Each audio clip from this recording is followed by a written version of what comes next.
Ambie, uh, unaikumbuka Arisankaki? Wale wakali wa Turkish movie. Wakali wa Turkish movie nikisema Arisankaki mnajua. Kuna mdada alikuwa anaitwa Nadia Inovasi. Nadia Inovasi, yule mdada alikuwa ni hatari sana. Hii picha ilikuwa mwaka 2023. Nadia Inovasi jina lake halisi anaitwa Gulsim Ar Irhan. Gulsim Ar Irhan. Ni Turkish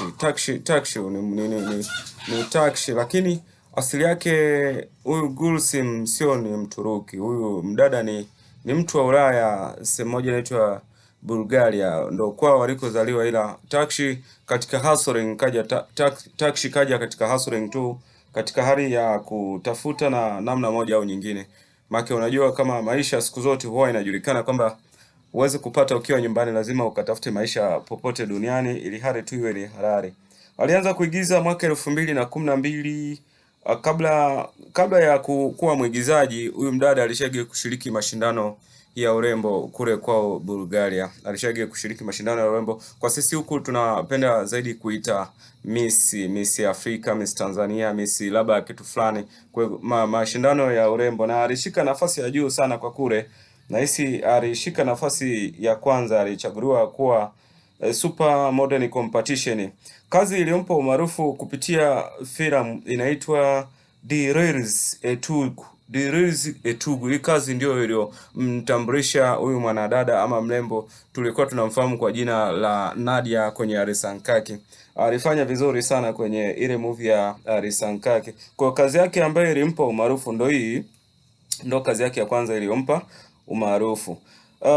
Huyu mwanadada tunaendelea kumchambua.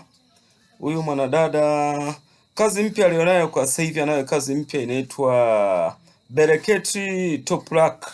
Bereketi Toprak Gesmisin. Kokusu, jamani samani majina ya Kituruki kidogo ni magumu.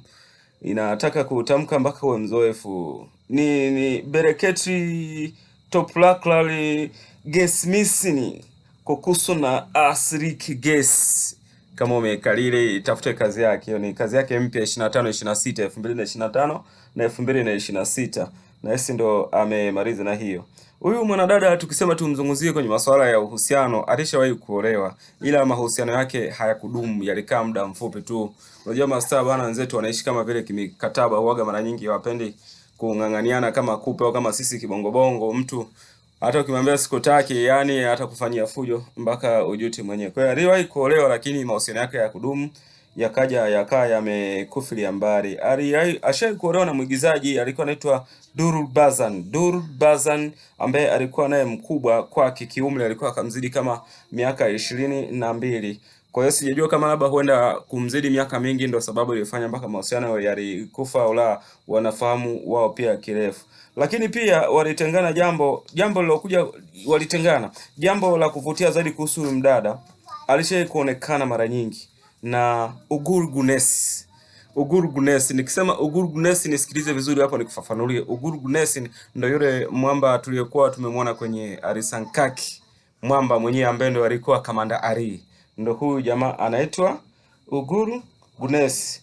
Umeona? Kwa hiyo ukamanda Ari ashawahi kuonekana mara nyingi sana na huyu mwanadada Nadia. Ilifika kipindi mpaka wakawahi kuhisiwa kuwa wana mahusiano, lakini kiukweli hawakuwa na mahusiano yoyote, ila tu ni katika mazingira ya kazi, kuwa pamoja sehemu nyingi, mara kibao wanaonekana pamoja, hivyo watu wengi wakawa wamehisi huenda ikawa wana mahusiano. Lakini pia kuna vyanzo vya taarifa vinathibitisha kwamba alishawahi kuhojiwa na kuulizwa kama vile ni watu ambao alishawahi kuishi katika mahusiano, lakini pia wakawa wamekanusha kwamba wao wanafanya kazi kama kazi. Kwa hiyo huyu mwanadada kiukweli ni mtu maarufu sana, dunia inamfahamu.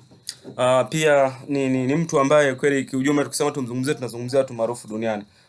Pia lakini tukisema tuzungumzie utajiri anaomiliki huyu mwanadada, utajiri anaomiliki ni utajiri ambao unahisiwa, hatuna uhakika nao sana, ila kwenye vyanzo vyetu vya taarifa vinaonyesha kwamba anamiliki utajiri wa USD 1 mpaka 1.5, yani USD 1 mpaka 1.5, yani United States dollars. Najua tukisema USD kwamba ni pesa ambayo imeshika, ndio pesa yenye nguvu duniani.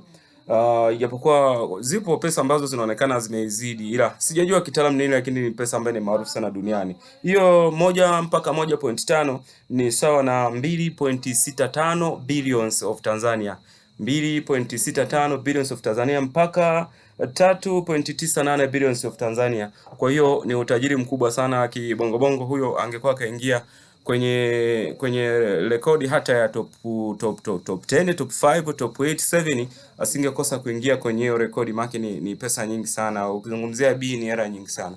Nikushukuru pia kwa kuendelea kunifuatilia, na usiache kunifuatilia katika video zangu. Nitazidi kukuletea story mbalimbali za watu maarufu ambao wamefanya vizuri duniani. Usiache kucomment, kushare, kusubscribe ili uwe wa kwanza kupata video zetu ambazo tunakuwa tunaziupload. Asante sana kwa kunitizama mpaka mwisho wa video hii, lakini pia usiache kufuatia, kuna video nyingine nyingi nzuri zenye mambo bam ambazo pia zitakuwa zinafuata.